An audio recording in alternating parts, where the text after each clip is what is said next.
ওমানের রাজধানী মাস্কাটে যুক্তরাষ্ট্র ও ইরানের মধ্যে পরোক্ষ আলোচনা শুরু হলেও মধ্যপ্রাচ্যের উত্তেজনা কমার কোনো লক্ষণ নেই। বরং ডোনাল্ড ট্রাম্পের দেওয়া ৫টি কঠোর শর্ত ইরানকে এক চরম অস্তিত্বের সংকটে ফেলে দিয়েছে।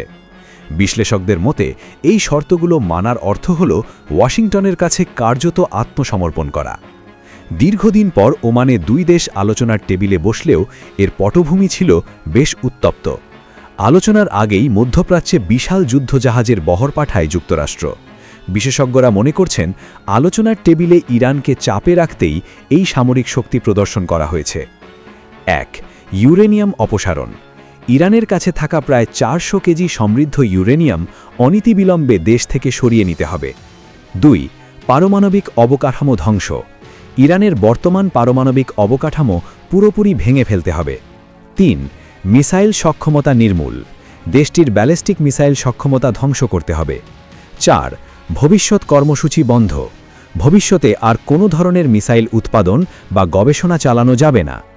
৫. আঞ্চলিক প্রভাব রোধ। সিরিয়া, ইয়েমেন, ইরাক ও লেবাননের সশস্ত্র গোষ্ঠীগুলোর প্রতি সব ধরনের সমর্থন ও সহযোগিতা বন্ধ করতে হবে।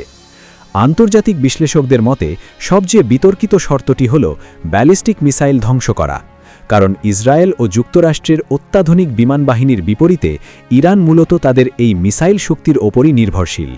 এই শর্ত মানলে ইরান সামরিকভাবে সম্পূর্ণ অরক্ষিত হয়ে পড়বে।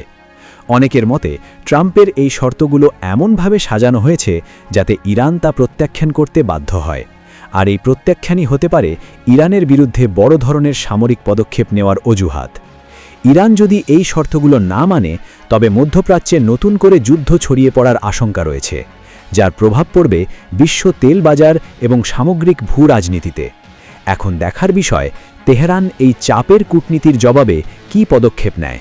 শান্তি নাকি সংঘাত, সবই এখন নির্ভর করছে ইরানের চূড়ান্ত সিদ্ধান্তের ওপর।